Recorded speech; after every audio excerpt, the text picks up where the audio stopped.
Hello friends and welcome back to your channel House to Home. இன்னைக்கு நம்ம நவராத்திரி சீரிஸ்ல பச்சை பட்டாணி சுண்டல் எப்படி பண்றதுன்னு பார்க்க போறோம்.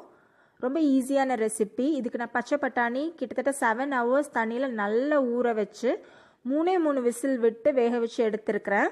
ரொம்ப வேக வச்சீங்கன்னா அந்த ஸ்கின் வந்து தனியா வரும். ஸோ அது இல்லாமல் நல்லா அமுத்தி பார்த்தா அமுங்கணும், அந்த அளவுக்கு நம்ம வேக வச்சா போதும். கூடவே திருவின கேரட்டும் தேங்காயும் சேர்த்துக்க போகிறோம். கேரட் சேர்க்குறப்ப ரொம்ப கலர்ஃபுல்லாக ப்ரெசண்டபிளாகவும் இருக்கும். கறிவேப்பிலை, மல்லி இலை, அப்புறமா ஹாஃப் லெமன் நம்ம விட்டுக்கலாம் அதில். ஸோ அதுக்கு ஒரு ஹாஃப் லெமன் எடுத்துருக்கிறேன்.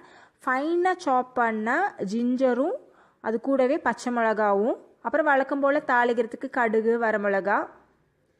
இப்போ ஸ்பைசஸ் என்னென்ன சேர்க்குறோன்னு பார்க்கலாம். உப்பு, பெப்பர், அப்புறமா சாட் மசாலா சேர்க்க போகிறோம். சாட் மசாலாவில் ஆல்ரெடி உப்பு இருக்கும், அதனால நம்ம உப்பு பார்த்து எடுத்துக்கணும்.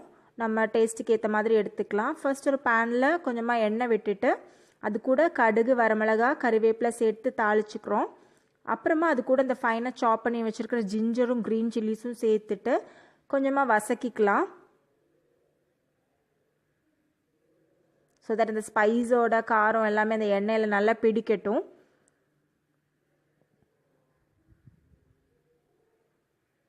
இப்போ இது கூட நம்ம வேக வச்சிருக்கிற பட்டாணியை சேர்த்துக்கலாம்.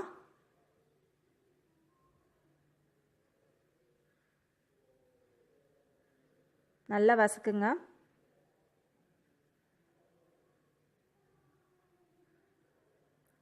அப்புறமா இந்த ஸ்பைஸ் பவுடர்ஸ் எல்லாத்தையும் சேர்த்து நல்லா டாஸ் பண்ணி எடுத்துக்கலாம்.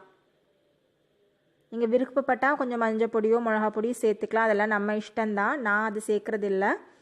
இப்போது நம்ம திருவி வச்சுருக்கிற கேரட்டும் தேங்காயும் சேர்த்துக்க போகிறேன். இது வந்து நவராத்திரி சாமிக்கு படைக்கிறோங்கிறதுனால நான் வந்து வெங்காயம் சேர்க்கலை. நீங்கள் மற்றபடி யூஸ்வலாக வீட்டில் பண்ணுறப்ப, குழந்தைங்களுக்கு ஸ்நாக்ஸாக பண்ணுறப்ப வெங்காயம் சேர்த்துக்கோங்க. ஸோ கேரட்டோட கலர் போக வேண்டாம், ஜஸ்ட் ஒரு டாஸ் பண்ணிவிட்டு கடைசியாக ஆஃப் பண்ணிவிட்டு நம்மளோட லெமனை ஸ்க்வீஷ் பண்ணி அதில் ஊற்றிடலாம். அதையும் ஒரு லைட்டாக மிக்ஸ் பண்ணிக்கோங்க. கடைசியாக கொத்தமல்லி இலையை தூவி கம்ப்ளீட் பண்ணிடலாம். அவ்வளோதான், நம்ம சுவையான பட்டாணி சுண்டல் ரெடி ஆயிடுச்சு. கண்டிப்பாக இந்த நவராத்திரி சீரியஸில் எல்லா சுண்டல் ரெசிபீஸையும் நீங்கள் பார்த்து என்ஜாய் பண்ணி ப்ரிப்பேர் பண்ணிகிட்டு இருக்கீங்க நான் நம்புகிறேன். உங்களுக்கு நம்ம சேனல் பிடிச்சிருந்துன்னா கண்டிப்பாக சப்ஸ்கிரைப் பண்ணுங்கள். பக்கத்தில் இருக்கிற பெல் பட்டனையும் ப்ரெஸ் பண்ணுங்கள். ஸோ தட் உங்களுக்கு எல்லா நோட்டிஃபிகேஷன்ஸும் உடனுக்குடனே வந்துடும். நம்ம சேனலுக்கு தொடர்ந்து சப்ஸ்கிரைப் பண்ணுங்கள். இந்த வீடியோ பிடிச்சிருந்தா கண்டிப்பாக லைக் பண்ணுங்கள், கமெண்ட் பண்ணுங்கள், ஷேர் பண்ணுங்கள். தேங்க்ஸ் ஃபார் வாட்சிங் ஹவுஸ் டு ஹோம்.